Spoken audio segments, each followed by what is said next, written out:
Liveline on RTE Radio 1 with Kia. Going electric? Go really electric with an EV or plug-in hybrid from the Kia E-range. Kia. Movement that inspires. 1850 715 815. Hello, good afternoon, and you're very welcome to Liveline. And Joe at RT.ie is a simple email. The programme is The Rotunda. It's the third series. It's a fly-in-the-wall documentary, and it proved very popular. But last night's edition on RT television didn't prove popular with some of our listeners at least, and they want to tell us why. Nadine Weldon, Nadine, you contacted us. Why were you unhappy? Because when I was in the hospital, my son, I was not allowed to see him for 24 hours after he was born. And after that, I was only allowed to see him for 15 minutes. And my father was only allowed to see him after a week for 15 minutes. And they had camera crew allowed in the hospital. Camera crew, yeah. Yeah. So your objection is what, Nadine? That the cameras could get in, but your husband couldn't, or your partner couldn't? My partner couldn't, yeah, and thousands more people couldn't. They had to go through misery by themselves in such a lonely time that should have been happy. They weren't. The hospital took it away from them. But good. They say the camera crews were tested on a regular basis. But partners could have been, they never got offered that. And I'm sure partners would have been happy to be offered that. And you have the statement, neither the Rotunda, who are normally very good on PR, they're very anxious to come on when it's a good news story, but they're not willing to come on, likewise RTE. Would you have the statement from the Rotunda? Have you got that in front of you, Nadine? Yeah, I got an email off the Rotunda after I put in a complaint yesterday about the TV show. They got back to me. What did they say? They said, I note your reservation regarding film on Series 3 of the Rotunda, but I would like to assure you team considered this very carefully, and they firmly believe that it was in the public interest to provide a youth opportunity for everybody to realise the impact of being pregnant and giving birth during a pandemic. But why was that in the interest of the public? What about the interest of the mothers and fathers? What has this got to do with the public? Why did the public need to see what we were going through? Why couldn't they help us what we were going through at the time instead of letting testing camera members, camera crew? Why could they not test fathers? Those camera people going around in appointment rooms, sitting next to women, ask them, do they want to be a part of the series? That could have been for a partner. How do you know that happened, Nadine? Because a woman told us. A woman was there, and plenty of women said it. And I know one of them that said it. Okay, you're very, very angry, and it's understandable because we've been covering this item now. Well, the whole issue with maternity hospital began about 2 years ago when we got about 3 weeks of women telling their difficult stories about treatment in various maternity hospitals. And with the exception of the Master of the Coombe at the time, Chris Fitzpatrick, the maternity hospitals weren't at all happy with the programme and women telling of their experiences. Stay there, Nadine. Kate, good afternoon. You contacted us about the programme as well. Why? Hiya, Joe. Long time listener, first time mother here. Great. Congratulations. I gave birth during the pandemic as well, so I had the same restrictions as Nadine, and I'm not happy with the statements that are coming out about the programme. Like, the production company are saying that there was 6 cameras and they were just installed in the delivery suites, and that's not true when you watch the programme. You can see a roving camera in the shop, in the theatre, in the NICU. Like in the theatre where there's a baby being delivered, you can see someone, like a roving camera, like a mobile one at a 20-week scan. Even if there are fixed cameras, they need to be installed and maintained. They need to be checked at every use. They were probably put in every delivery suite. That's a lot of maintenance. Like, they're all people, like Nadine is pointing out, that aren't parents. Like, they're completely unrelated and unnecessary, non-essential staff related to birthing that were included in the hospital. A quarter of pregnancies end sadly, like before delivery. Like, it's a lot more going on in the Rotunda than healthy births. So you have partners that are sitting outside in the cars receiving the worst news of their life, and you have lads inside filming. Like, whether or not the majority of the filming was done with remote cameras, some of it wasn't. And you had people receiving the worst news they'll ever get in their life, sitting out in their cars, or missing the delivery of their baby and yet non-essential staff are allowed into the hospital. Even if they are tested regularly, like Nadine said, the parents could have been tested as well. And it shows a big lack of imagination by the production company in RTE also. If you watch something like Gardener's World, they were self-filming all the little segments. If you watch Emma Willis delivering babies on Channel 4, all the parents just filmed everything on their mobiles, and then they did all the to camera stuff like the interviews outside and so on. Like, they could have been more creative than just saying it's totally necessary. They just went with what they did before. I don't know if that was cheaper or simpler, but they could have done something else. A woman was next to me in the bed. She gave birth in the bed in the prenatal ward while her husband was downstairs because the doctors did not have time to go down and get him. We all got evicted from the prenatal ward while that woman gave birth in the bed next to us, while her husband was downstairs missing off. RTE say, now remember, RTE wouldn't have got in unless the Rotunda let them in. For filming this season... Both that part they're guilty for. Sorry, your line is just so bad, Nadine. No, it's not your fault. It's not your fault. I'll read out the RTE statement. We believe it in our public service remit, and our objective in making this series is to offer an important insight into Irish life in 2021. For filming this season, we reduced our footfall in the hospital to the bare minimum, with a lot of filming taking place off-site. The majority of filming in the hospital was recorded by remote cameras controlled from outside the building. Additional research and filming was produced by a single person or, on occasion, by a compact two-person crew.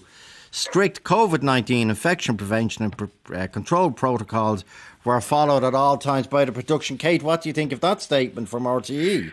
Well, like I mentioned already, at least 4 scenes last night were filmed by that mobile crew. Like, they weren't fixed cameras. So it just does not seem fair. This is all happening over 10 months. They filmed that show over 10 months. It's not like they do it over 2 weeks and like wham bam, there's a couple of births. And it was all happening before pregnant people were advised to take the vaccine as well. So there's unvaccinated people wandering around with cameras, like Nadine described, while other women are giving birth. 10 months is a very long time. Going around the waiting rooms asking, like trying to solicit people to be on the show while people are waiting again for the worst news of their life or for a scan when their partner can't be sitting beside them, just isn't appropriate. Like, I don't see this as it's a grey area. To me, this is a binary issue, a binary thing of like, there shouldn't have been extra staff in the hospital. This was not appropriate. There was other ways it could have been done, like plenty of other television shows around the world in 2020 and 2021. They use people's misery for entertainment for the public. What do you mean, Nadine? What do you mean by that? People got the worst news of their life. I've known people that walked in for their 12-week scan and got told their baby had no heartbeat. People got found out that babies had severe defects. Everything you can think of.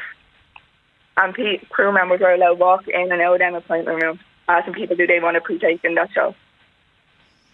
Yeah, and it's an hour that long. That could have been their partner sitting there talking to them, not a crew member. Yeah.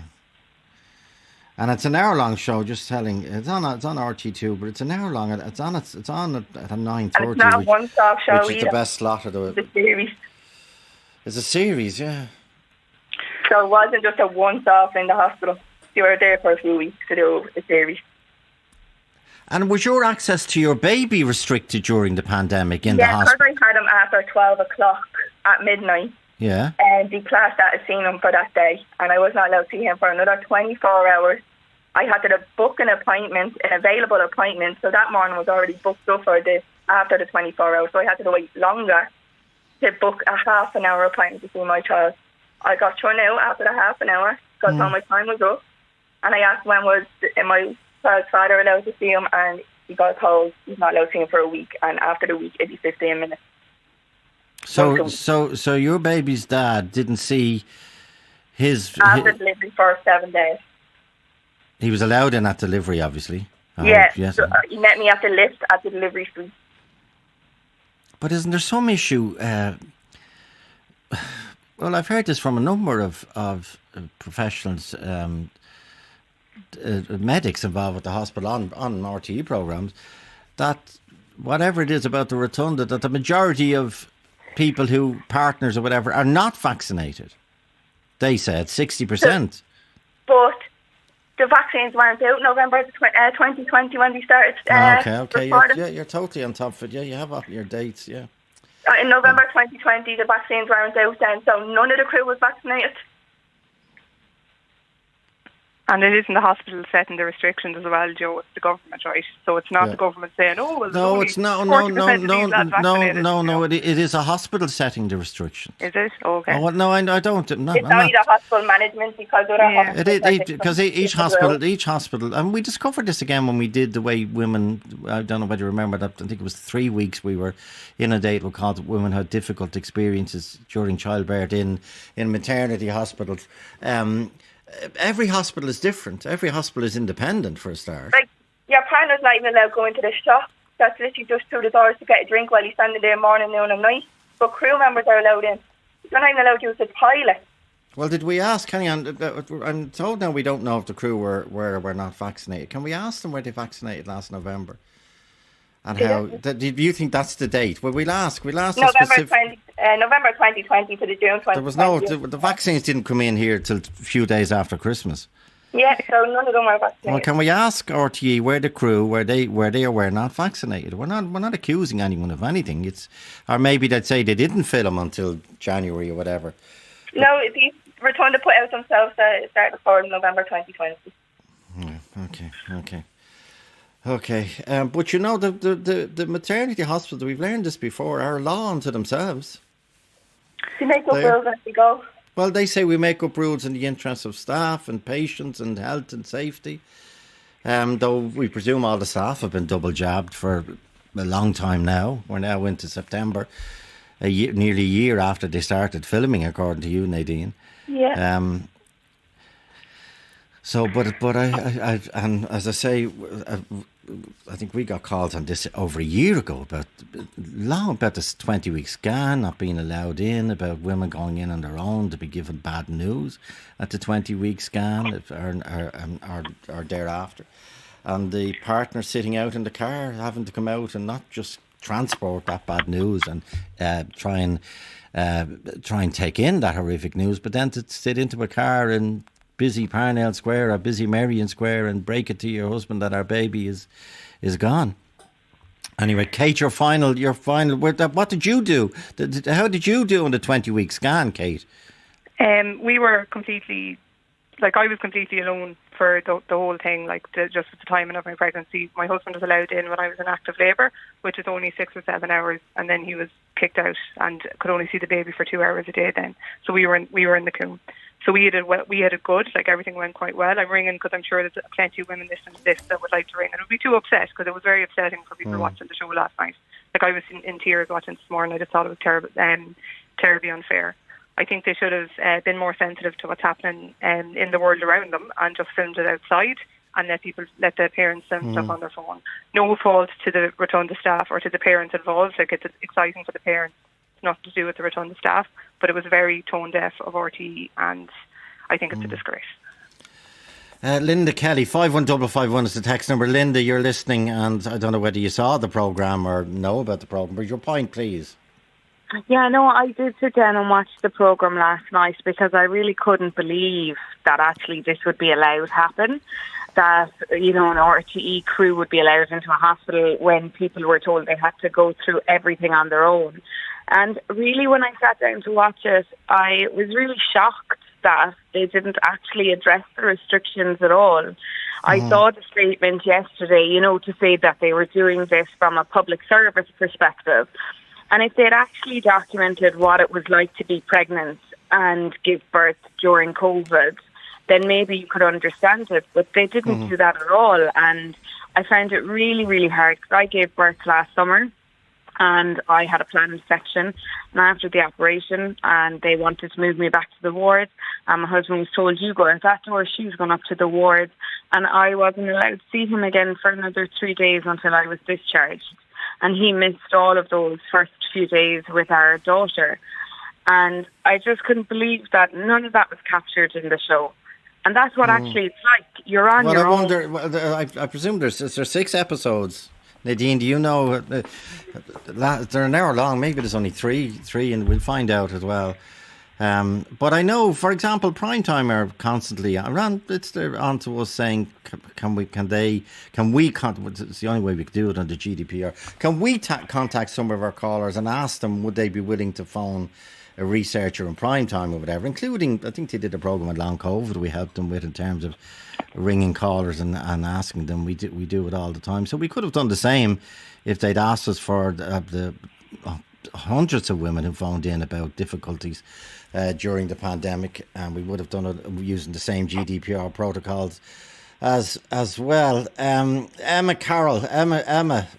Yeah, hi Joe. Okay, you say you couldn't watch the programme. Why? I couldn't. I mean, I've been campaigning with the Better Maternity Care campaign for over a year now. Okay. I gave birth to my first child in April of 2020 last year, at the beginning of the pandemic, and it was horrific. It'll never leave me. Unfortunately, my partner and I lost our second baby 2 weeks ago. Despite the guidance and despite everything that I knew and I've campaigned and fought for, my partner and I, despite knowing that our baby had died, were still separated by the COOM in the EPAU. So I had to walk through the antenatal clinic in the COOM by myself. I had to sit and wait by myself for upwards of 40 minutes. It was awful.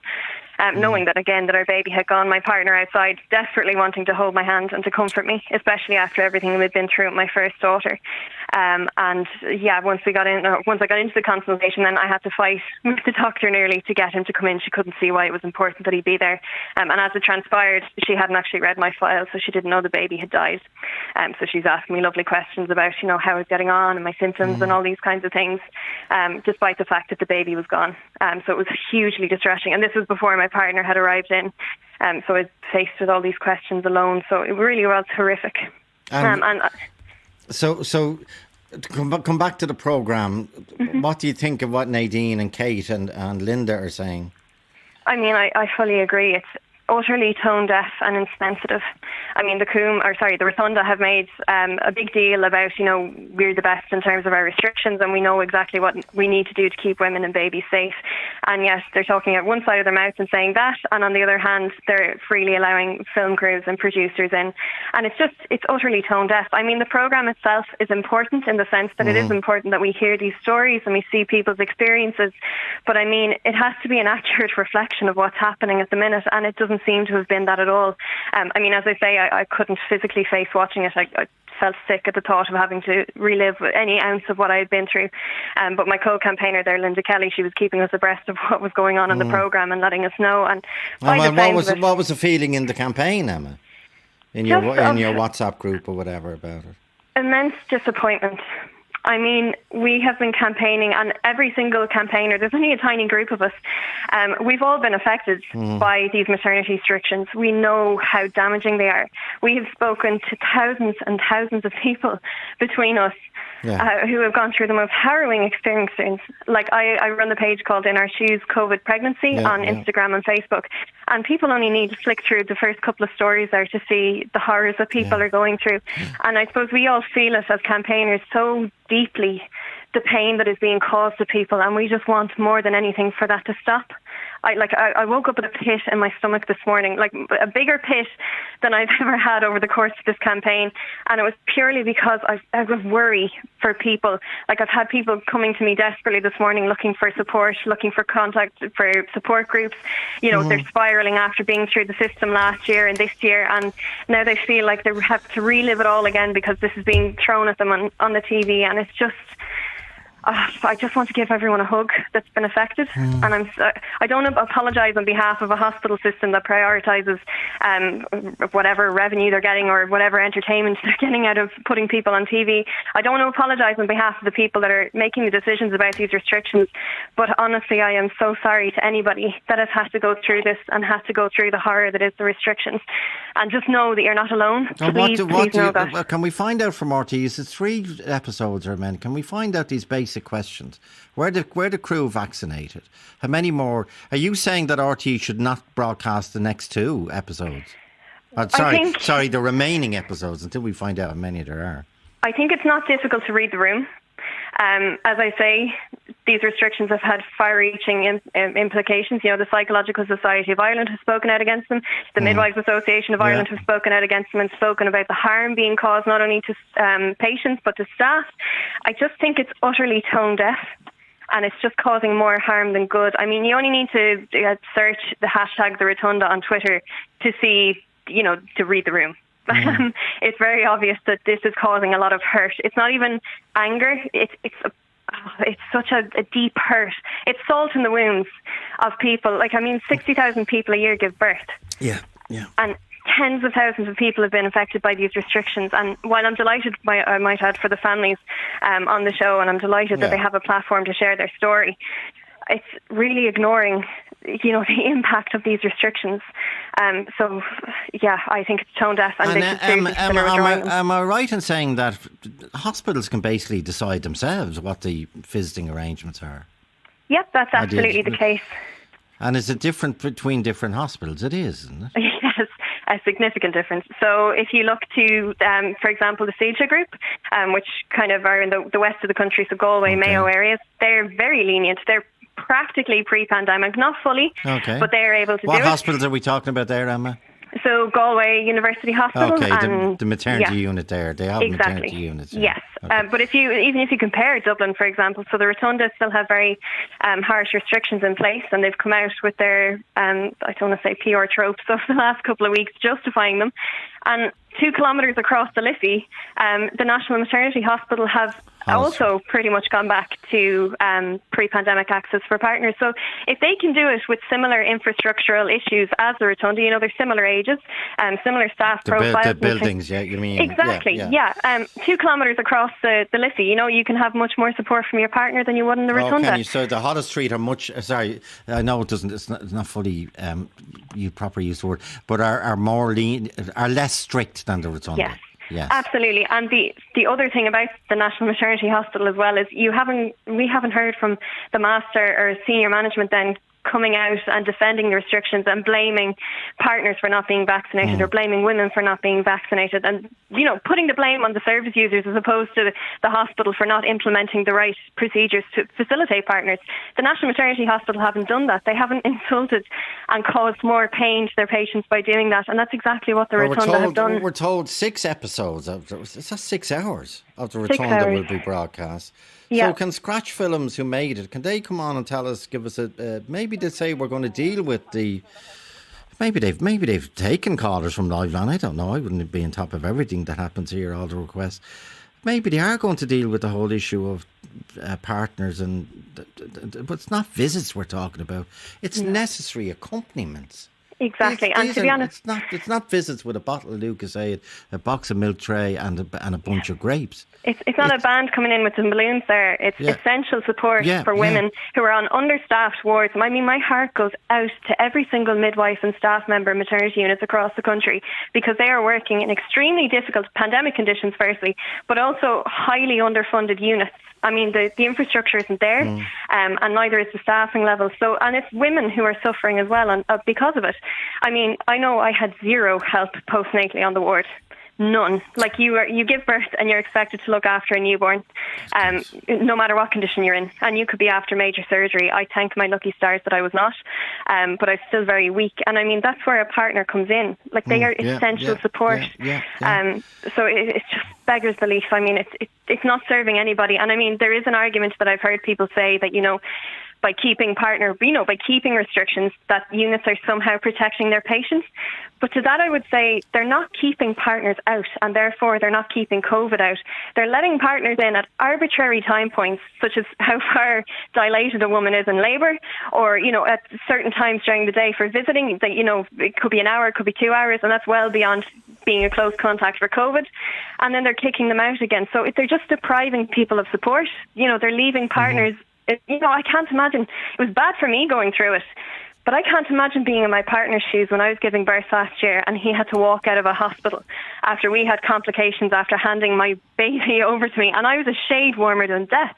2 weeks ago, he had to stand outside the coombe while we both knew our baby was gone, and somehow keep it together and try text me over WhatsApp and try, you know, keep me comforted somehow, when all you needed to do was hold my hand. and he was let in eventually. So he infected the entire unit, by COVID standards. So why are we being deprived of support in the meantime? None of it makes any sense. None of it at all. And I mean, they're not taking into consideration either the impacts, the serious, significant impacts on people's mental health. And I don't say that in a fluffy way. I say that in a genuine way. I mean, as a campaign, we speak to people all the time, and I don't say this lightly when I say that we have had to have near crisis interventions for people that have contacted us who have been on the brink, that genuinely might not be here had they not contacted us. Stay with us, Emma, please. We're talking about, again, at the instigation of our listeners, the programme The Rotunda. It's the third series, and it's an hour-long fly-on-the-wall documentary. It's made by Scratch Films in the Rotunda, obviously with the permission of Rotunda, and very, very explicit permission of the Rotunda.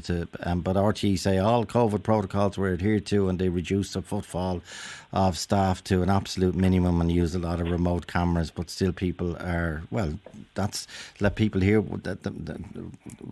the RTE position, but they should also hear that people are very, very upset about this programme being broadcast at this time. And there's 5 more to come. There's 5 more hours. Joe at RTE.ie. Talk to Joe on 1850 715 815. Talk to Joe on 1850 715 We will be coming 815. back, and thanks Emma and Linda and Kate and the other callers, but we will be coming back to the Rotunda later on the programme, such as the TV series last night, and people, Emma articulated so well, as did Nadine and the other callers, that they felt that the programme was tone deaf, that the whole idea of letting a camera crew in, Nadine thinks it was from last November, so therefore she argued the crew weren't vaccinated. We're trying to get an answer to that question specifically from Scratch Films, who made it. And also we're trying to, and we need to address this before the end of the programme, because people are saying that the programme should be, the other 5 episodes should be postponed. Because of still the heavy restrictions that people, women and their families and their partners are undergoing because of COVID, they're told. Very, very, very strict restrictions, if you pardon the double use of the word. And we need to find out before the end of the programme from Scratch Films, is that issue going to be addressed? And they have to tell us honestly, is the issue of the way women complained on this programme and other programmes well over a year ago, and filming only started last November, is that at all addressed in the programme, The Rotunda, or were they allowed to address it by, does The Rotunda, I'm sure they don't have any hand actor, well they have the hand acting part, given permission, especially during the pandemic. We will be coming back to that, such as the volume, and there's no point in me saying it otherwise, and it's irrelevant whether I'm popular in this campus or not, but RTE need to consider the response of those women who are front and centre, and Nadine put it so well. How come the Rotunda decided that letting a camera crew in was more important than letting her partner in when she was having their baby? Back to feral cats, which animated so many people yesterday and indeed Tuesday. Catherine O'Connell. Catherine, good afternoon. Hi Joe, how are you? What's his name? Oh God, well I'm calling him Psycho Cat. He was christened Peep, and we got him from the DSPCA last Friday. All done online because you can't visit the DSPCA. Yeah. And he decided to spend the weekend in the chimney, and as a result, my sitting room's destroyed. He's not a very happy bunny. He came out finally on Sunday night, and he's more like a snake than a cat. He's hissing. He's hiding behind the armchair. His paw prints are all over the carpet, the walls. It looks like he's jumped on the walls during the night time. And that's Peep there. That's his cry. That's him last night, yeah. I'm watching the TV. That's him in your living room after coming down the chimney. Yeah. Every night we get that now. And and is he? By the way, is he a he or a she? Do we know? He's a he. He's a he, Tomcat. Yeah. Is he? Yeah. I presume he's spayed. Yes, they would have done that up in the DSPCA. Well, does he? How long did he spend up the chimney? 3 days. And where did he sit up the chimney? Well, you know, up a chimney, there's a kind of a bit of a ledge. Yeah. Yeah, that's where he was. And we actually didn't know he was there. We thought he'd managed to get out. And then my partner heard something, and we said, oh, my God, is he up the chimney? And it was till the following day we saw the paw prints. He'd obviously come down when the sitting room went quiet when we went to bed. And he came down, and we got up the next morning and saw his paw prints all over the carpet, all over the tables, the windowsill, the radiator, destroyed. But at that point, then he must have scarpered back up the chimney. So all day long, we were trying to poke him down, and he'd play with the thing we were putting up the chimney to poke him with. And he finally came down Sunday night, and we had prepared some cardboard that if he did come down, we'd block the chimney. So the chimney's now blocked. Okay. He can't get up it. But he's hiding behind mainly an armchair or a sideboard. And when you try and approach him, he's not having it. And how does he react when you go try and get him from behind where he's hiding at the minute? Oh, well, he wouldn't. I mean, I'm not going too close because he's very scary. He hisses. He went for me on Sunday night, and he gave me quite the clobber in my hand. Not so much a scrape, but a thump. He's quite strong. Well, what's that noise he's making? That's him. Yeah, but what is that noise from a cat? I don't know. I mean, I've heard it before. It's like I've had cats all my life, oh but my I'm not God, an expert. But that's what we have. And even in the middle of the night, I've woken up, you know, and you might go to the loo, and I can hear him in the sitting room at 4 a.m, and he's doing that. So I actually think he's feral. And the poor fella's not a happy bunny at all. He sure isn't. He's after destroying your house. And the carpet, he's had to go with the carpet as well. So what about food and... Yeah, he's easing away, no problem. He's easy, not when we're present. He obviously waits until we leave the room. And what you leave out, chicken for him or No, milk? it's the dry kibble that he would have had up in the place, you know, so we haven't changed his diet. He's drinking his water. He's using the litter tray, which is good, thank God. So at least he's not doing any toilet on my carpet. But the carpet's destroyed now anyway, so... the walls, I haven't cleaned them yet because I'm waiting. You see, he's still, you see by the picture, he's black and white, but he's not. He's black and grey now because of all the soot. And have you left him on his own in the house? I mean, you must have had some reason to go to the shops or... he's on his own now because I'm at work. You see, you have to, and he's in the one room, and the plan was... You're not worried what he's doing in the room at the moment? Well, he's mucked it up already. He can't do anything, except he set the alarm off last night. We went to the pictures. And I got home and didn't realise I had a phone call from my neighbour that the alarm had gone off, and she approached the house and wasn't aware we'd a new cat and saw this thing flying around the sitting room. God. So I think he might be returning to the DSPCA if you can catch him. Well, this is the thing. I think I might have to get them to come and get him because I'm not going near him. He's frightening. Would a wheelie bin fit into your living room? Well, it would. I'm thinking, but I'm not advocating it, but good God. And what is he saying? Does anyone know what's this? Is that a fearful cry? Is it a threatening cry? Is it a territorial cry? It's very... Yeah. I've heard cats do that before, but I've never sort of inquired why. But listening to that makes my stomach shudder. Do you want to come over tonight? No, thanks. Hang on, stay there, Catherine. We have Conor Fitzpatrick is from a 3-person small charity called Cat and Dog Protect. Conor, do you recognise that sound that Peep is making? Absolutely, Joe. Joe, that sounds like my house most nights.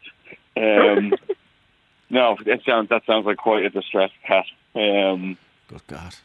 Absolutely. You want to hear me? I'm a bit distressed as well. I can imagine. I've only caught a short bit of the situation. A cat like that is going to have to be confined into a smaller compartment just to get used to you. He's too much freedom there to roam. I don't know how he got to your place in the first place without being worked on, but this is the problem we're having. It's Catherine O'Connor, so we call her Cat for the purpose of this program.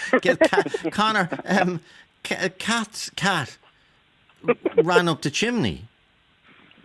I heard. And stayed there for 3 days, and then came down and destroyed the living room while they were asleep.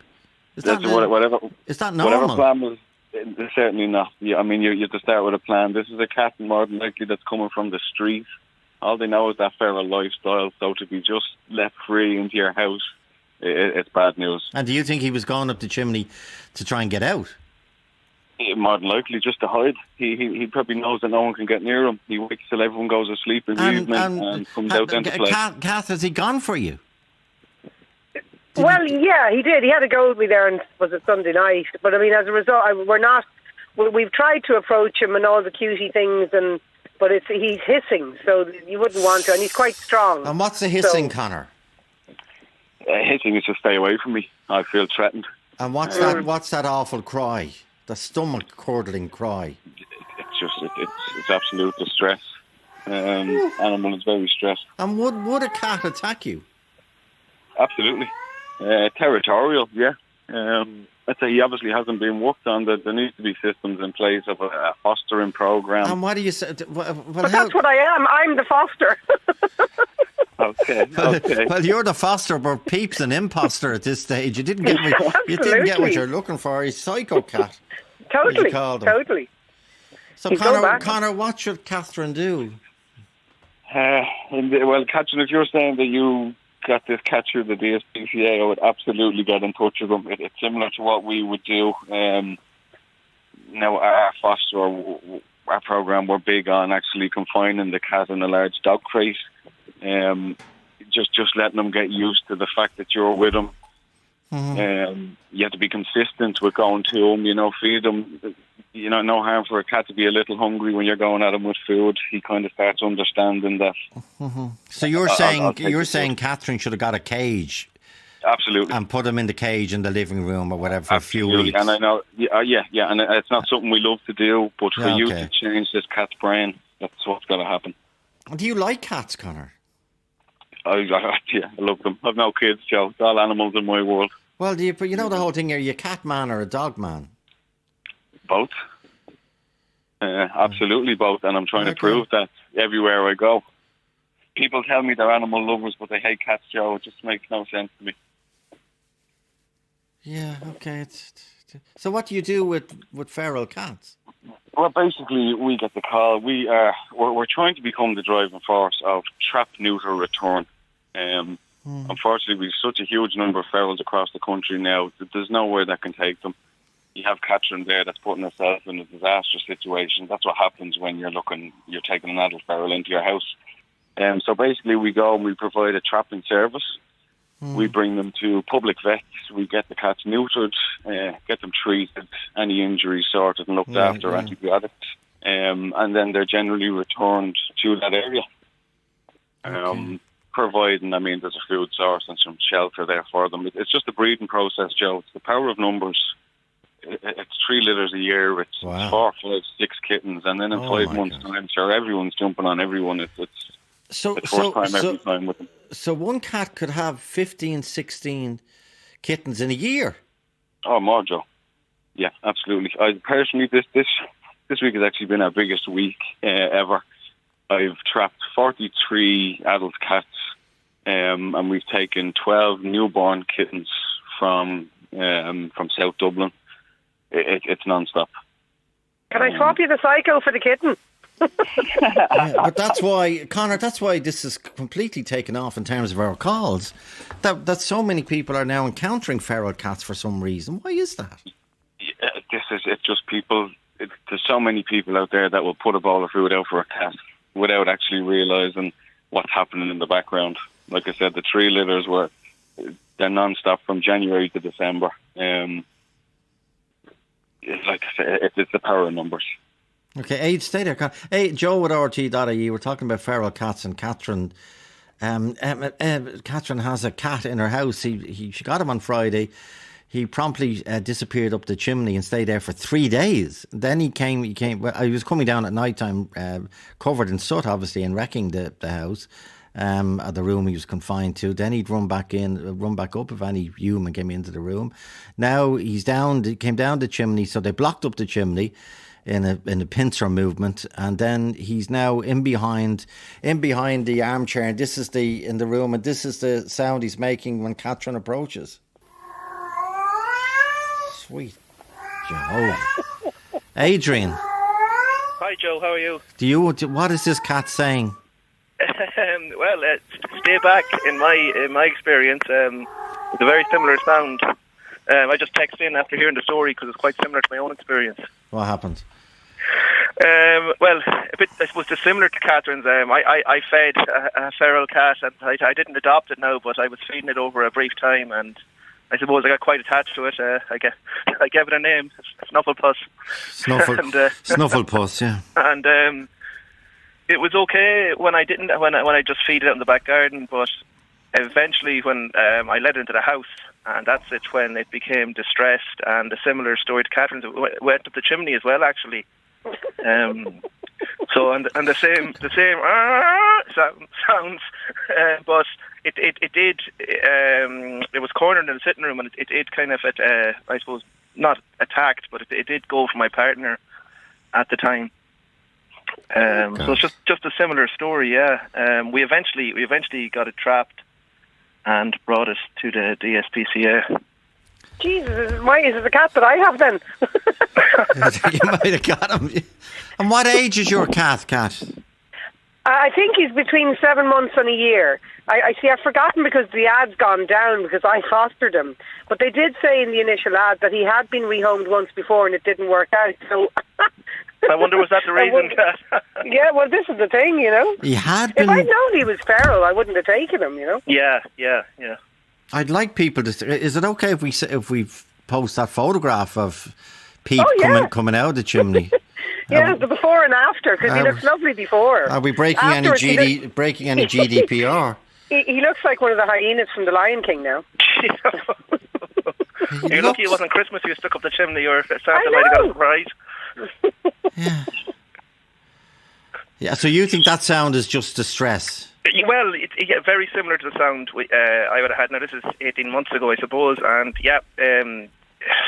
I don't know, is it a case of being cornered in the home or something? But yeah, it's very similar. And you see, if COVID guidelines, if there was no COVID guidelines, we would have gone up there, because I actually adopted a cat from there a few years back. So you can go up and you see them all and you can hear them all and maybe hold them. I can't remember if you're allowed to hold them. But this, you can, so it's all online with just a picture.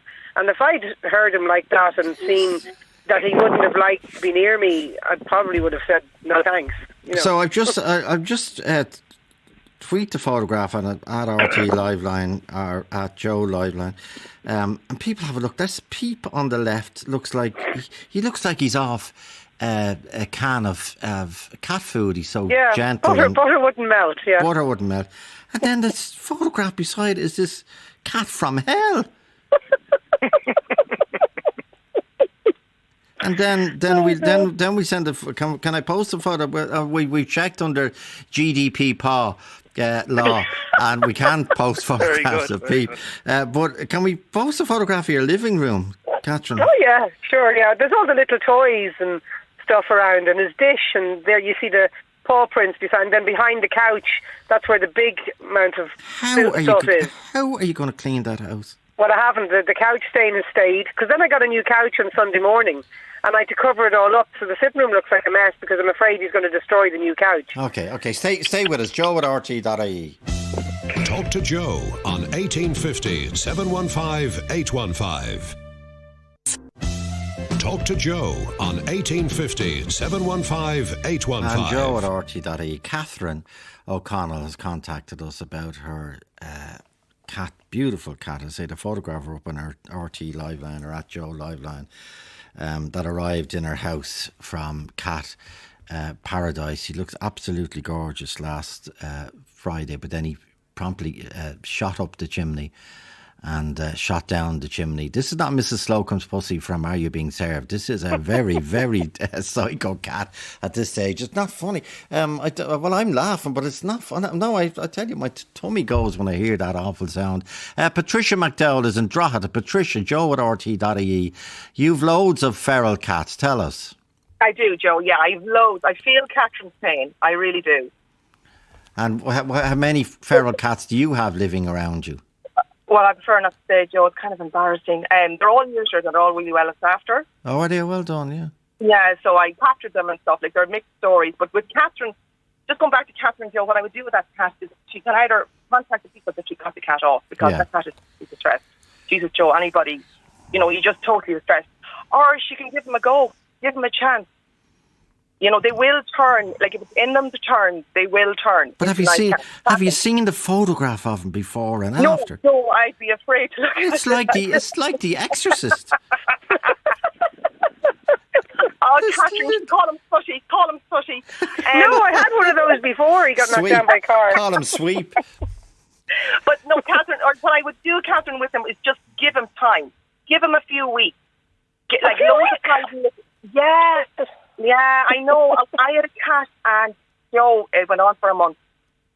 Yeah, but he was horrible. Yeah, but Patricia, was he in your house destroying the gaff? Yes, climbing the curtains. Yes. But was he covered in soot?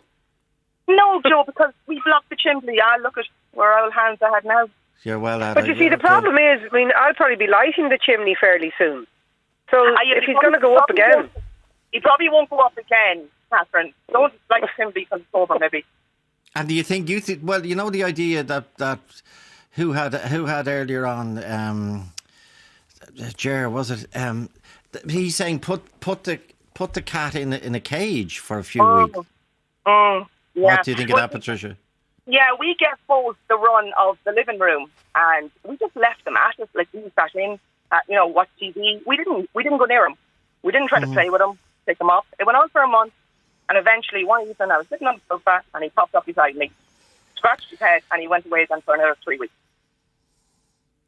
Okay, Gillian Board is there from Head of Education and Media with DSPCA.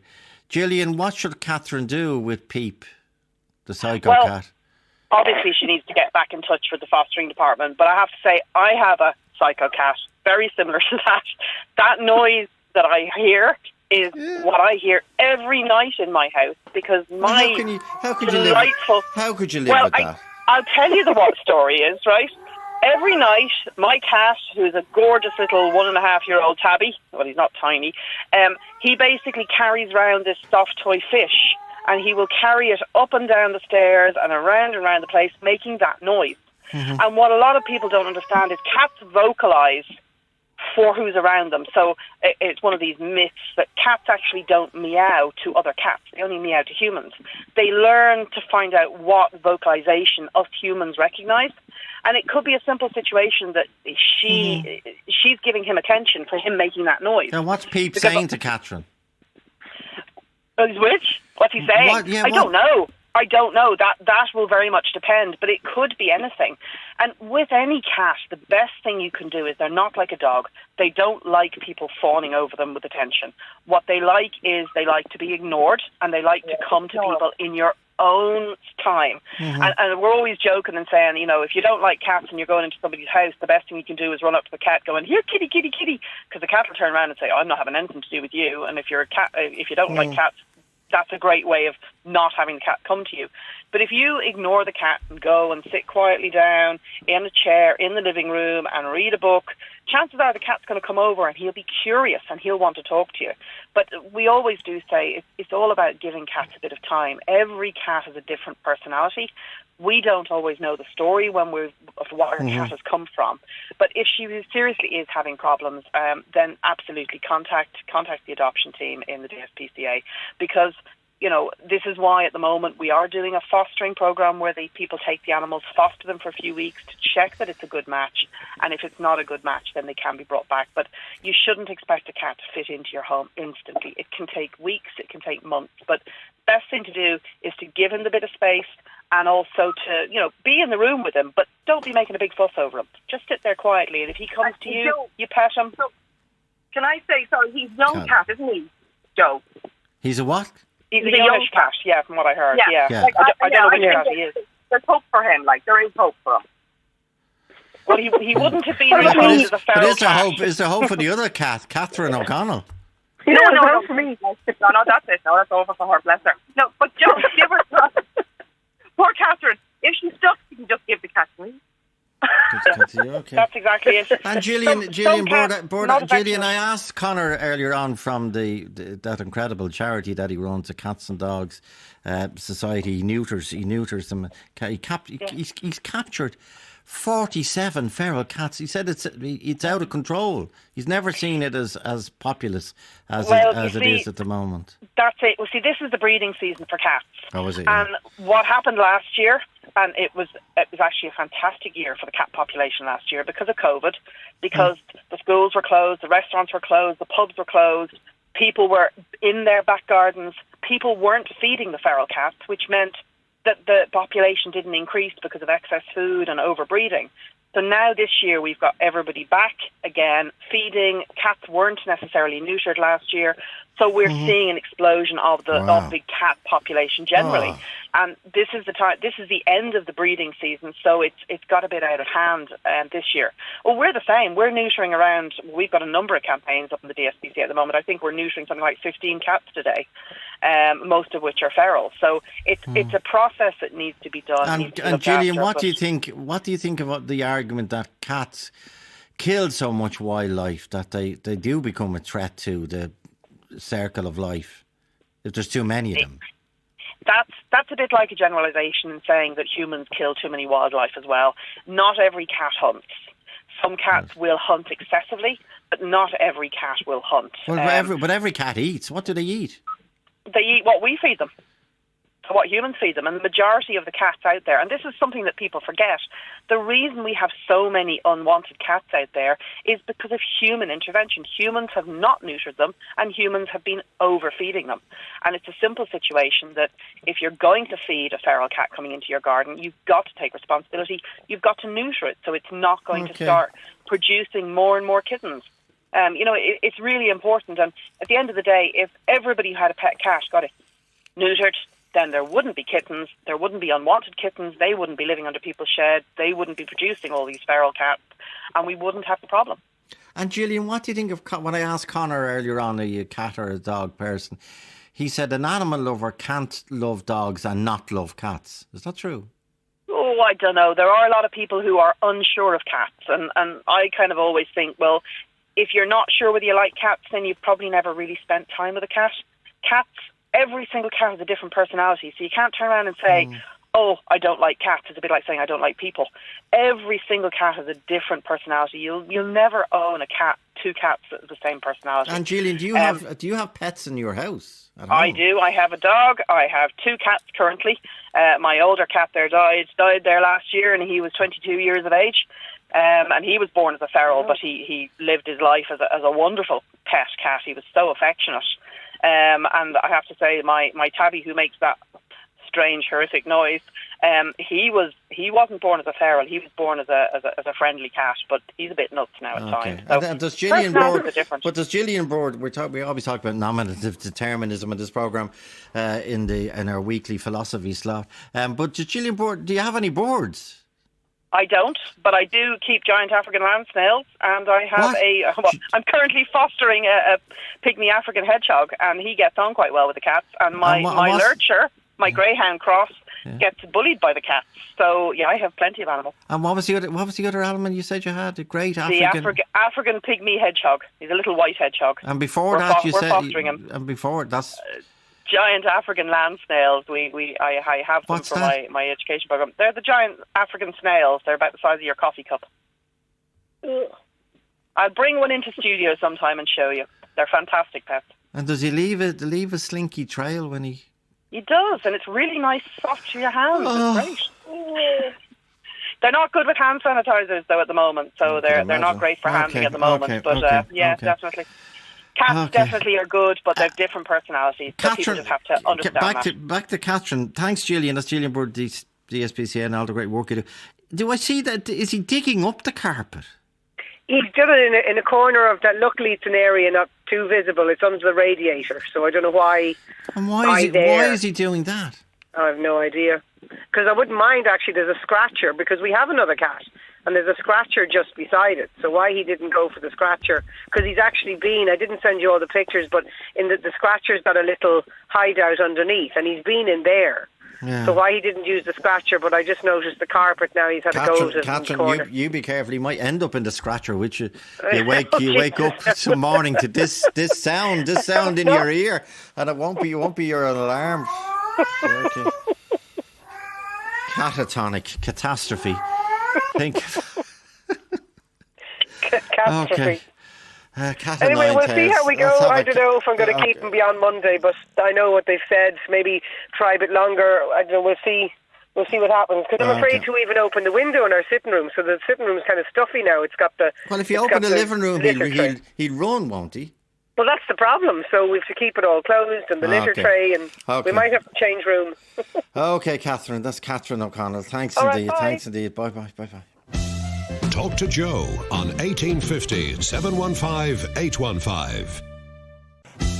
Talk to Joe on 1850 715 815. Now, we've had a call from a staff member in the Rotunda Hospital, maternity hospital in Dublin, and we verified that they are a member of staff, and they say they raise concerns with the management, obviously, of the hospital about the filming of this RTE documentary. Six 1-hour episodes began last night during the pandemic, and their concerns were ignored.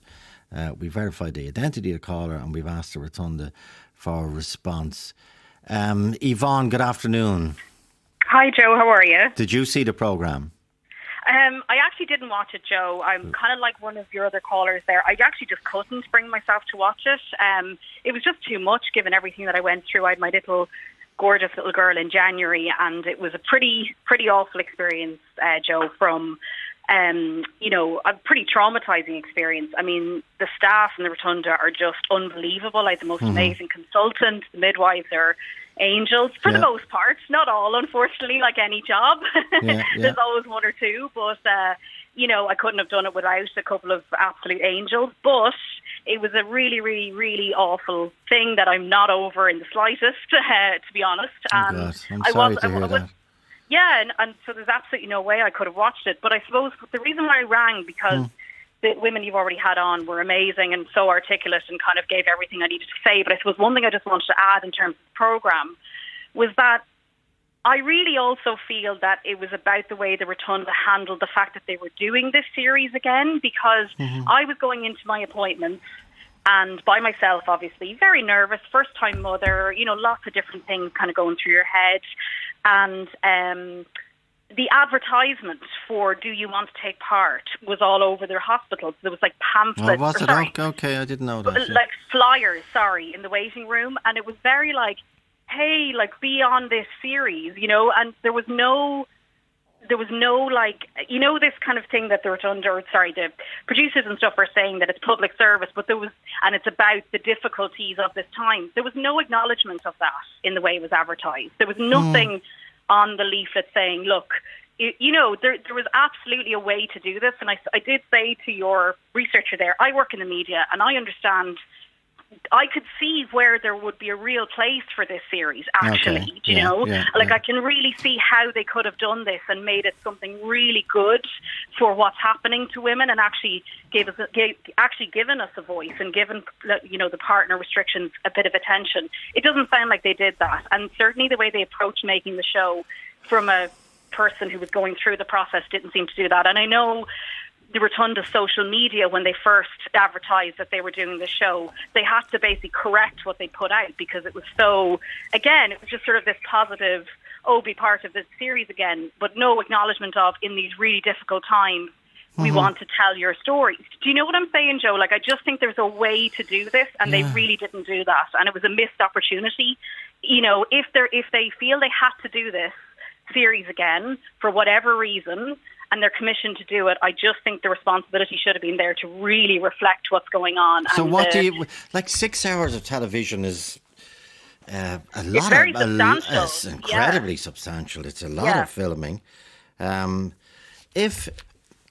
Yvonne, what do you think they should do with the remaining 5 episodes if it's upsetting people so much? Now, I know we're not saying everyone's upset, obviously, but... No, of course. And I've seen people who aren't. I've seen people who gave birth during the pandemic and said lovely memories of being in the Rotunda, so it's not everybody's experience. And again, as I said, I'm a pain to say it's not about the staff. It's not about, the kind of the people that you meet on the ground. It's the restrictions, obviously, and the things that you encounter. But I don't think...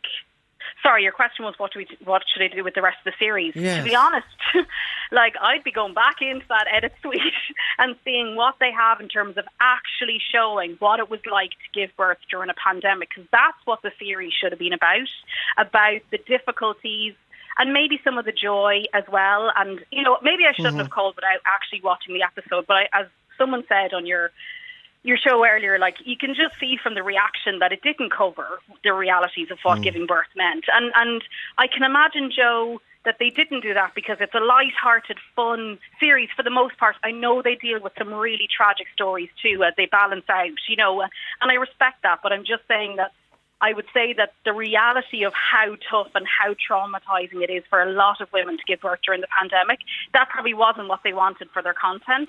Do you know what I mean? And like, some of the things I saw, Joe, I mean, I said it to your researcher, this is going to sound really dramatic, but like, it was like some of it being a bit Magdalene Laundry-esque, Joe. Like, when I went up to the pre-labour ward, Joe, I was there for a couple of hours, and there were 5 other women on the ward with me, behind curtains, on their own, all of them screaming, some of them in pain, looking for their moms, looking for their partners, crying down the phone to their partners, all there by themselves, and poor midwives having to go in and out. They're scared, they're alone, they don't know what's happening. And when, they don't know how. When was this, Yvonne? This was January, Joe, end of January. 21. And I came in the middle of the night because my waters broke at home, and I was actually having a planned C-section because I had some complications, but I had to still go to the pre-labour ward, obviously, because they had to monitor me until my section came around. You're saying there was 5 women in pain, in distress? In pain, in distress, on their own, behind curtains. And I suppose the thing is, you are in this old building, this Victorian building, so you kind of feel like you're gone back to the 50s or something. Do you know what I mean? It's just like, what are we... Shocking. It's just shocking. But that's the thing, Joe. I'll read. You see, we can't scratch films have sent us in a photocopy of the RTE statement, basically saying public service. But this is their blurb online. We want to ask them what is in the next 5 episodes, and are you going to address the issues that were raised time and time again, not just in this programme, but other programmes about women in distress with the very strict regulations and varying from hospital to hospital, I hasten to add, during the lockdown.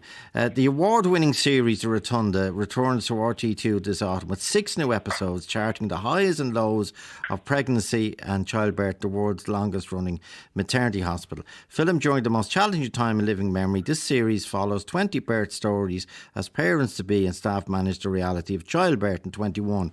For some, pregnancy and birth will be without any medical complications, while for others, the journey to parenthood will have many challenges that will need to be overcome. The season will also dedicate 1 episode to revisiting some of the 56 previous birth stories filmed over series. So that's obviously filmed outside, or it's on the filmed over series. But they still didn't answer the question, are they going to address the issue of partners and the distress that's visited on mothers and mothers-to-be and their partners by these very, very severe restrictions. And from what we heard from Emma earlier on, one of the incredible women that been on from the get-go on today, she has a spreadsheet of all the different hospitals, and the Rotunda, she said, is the strictest in terms of, and the Rotunda statement, the most recent one I remember is I think the second week in August, the Master saying sick, which shocked me if it's true. I don't know how you know it's true or not, but I'm sure it is true. He said it. 60% of the partners in the Rotunda aren't vaccinated, which is... Okay, let me, Yvonne, stay there, please. At 10, Sure. I'll take the break, and then because more and more people want to come on. Talk to Joe on 1850 715 815. Talk to Joe on 1850 715 815. I asked earlier on, were the crew vaccinated? Because according to Nadine, who's been following the series and seems to know the dates inside out, and she was the first caller that contacted us. She was really upset about the programme going out. As she said, how come the crew were allowed in and my partner wasn't allowed in, and I was the one having the baby and with difficulty. We asked if the crew were vaccinated, and RTE told us they would not be commenting outside of the statement. Well, RTE, wherever you are, that is not good enough. People are going to look for answers. It's a straightforward question. Were the crew vaccinated when they were in the rotunda when filming began? And for RTE to say that they would not be commenting outside of the statement is just not good enough, unfortunately. Tanika Duffy. Tanika, good afternoon. Hi, Joe. The rotunda, what's your observations and position? Again, difficult, I see. Very difficult, Joe. Yeah, I was saying to the researcher there that I didn't actually watch it. I had it recorded. I actually said to my husband, we have the rotunda tonight. And he said, what's that? And I explained briefly what it was. And he said, I couldn't come in to be with our son for his first week. My son was a week by the time I brought him home. But people were allowed in. Now, I was in Limerick maternity, so it wasn't the rotunda. But still, it's actually insulting to think that this went out. And now my mother gave me her synopsis on it, which was that it was basically around the labour ward. It didn't show women on the postnatal wards on their own with their babies, or women where I was in Neo with my little boy on my own. I couldn't stay or anything. I had to keep coming in and out to him. The parent room was closed. Now, I had my boy, Joe, in April 2020 when COVID was relatively new. Everyone was really scared. So you could almost understand it then, if that makes sense. You know, we kind of, no one really knew what was happening. But just the day I went to bring him home, I was called into a room to say that my little boy was a close contact. He had been a close contact of a paediatrician who had tested positive for COVID. So that was really scary. So bring him home, isolate him for 14 days and just watch his breathing. So that was really, really traumatising on top of, the traumatising week we'd had in there. And then I suppose in December 2020, I had a miscarriage. And again, I was one of them women that was told on her own that there was no longer a heartbeat at 13 weeks. Okay. So that in itself was traumatising again. And now I'm expecting a baby this New Year's Eve. And I suppose when I found out in April this year that I was expecting again, I thought, okay, you're due in December, things will be different. And now I'm 4 months away, less than 4 months away, and things really haven't changed all that much, whereas it seems like other restrictions are lifting. You know, the announcements that are coming out, a lot of people are vaccinated, etc., but it just feels like there's no change being made. So hence my stance when I just couldn't watch the show. You know? Well, first of all, congratulations. I hope the next few months go well. Thank you, Joe. Incredible time to have a baby New Year's Eve. Wonderful, wonderful, wonderful. So what do you think should be done about this? Because I'm taken aback by the level. No, I'm sorry, I'm not taken aback by the level of distress because we've had it before. But I'm taken aback by some of the statements from the rotunda. We had a staff member who contacted us and we verified this, saying that they objected to the filming, to the management or whatever in the rotunda, and they were ignored. We asked a very simple question: were the crew vaccinated when the filming started last November? And RTE told us they would not be commenting outside of their statement, which basically said it's public service. Well, they have to. I'm baffled. I'm taken aback by the reaction of the rotunda. I'm taken aback that Scratch Films won't tell us. Are they going to address those issues that were so prominent in all media platforms when the filming began last November? And then RTE to say they won't be telling us if the crew were vaccinated or not. It's a difficult one. It's not going to go away. It's not going to go away. It's not going to go away, unfortunately. It seems as though women are being ignored. That's what it feels like. It feels like women are like, there's Linda from Women Ascend and Emma from In Our Shoes. They're fantastic on social media. Incredible organisation, They're so good, but it just feels like it's falling on deaf ears, that we're still in the same situation. And then I suppose it's difficult as a woman when you go through things like this and you're trying to explain it to friends, maybe your family members, and they've never been through it or they don't know really what you were talking about. And yet a show is aired that was filmed last year and not giving off, from what I've heard, now I haven't seen it, but it's not giving off the same experience. No, I do know, because I was filming Monday and Tuesday down in Galway for Meaning of Life. RTE are extraordinarily strict about COVID regulations, extraordinarily strict. when you're filming where there's a crew, whatever, and rightly so. But again, this was made by an independent company. I'm sure they were strict, but all the crew were vaccinated, by the way. We were all vaccinated, including people we were interviewing. But we're asking a simple question about the production company last November. Were they vaccinated when the Rotunda decided it was okay to let a film crew in? They say it was very small numbers, but only takes one. They let one to start. They said they let a film crew in, but as Nadine and the various other people put it, they let a film crew in, but they wouldn't let partners in. So what was the difference? And if they did say, which they said, we were testing the film crew, why didn't they test the partners? Are they not more important than a film crew? Okay, Yvonne, this is going to go on. And Tanika Duffy, sorry, I called you my own name, Tanika, earlier on. Tanika Duffy, thank you both, and best of luck for New Year's Eve, and indeed before and after. Back tomorrow at 1:45. Sean O'Gorman produced. Ray Darcy's next. Liveline on RTE Radio 1 with a Kia e-Niro. Going electric? Stop wondering and start driving. The Kia e-Niro with a range up to 455 kilometres. 1850 715 815. Stays open until 3:15 p.m. or email joe@rte.ie.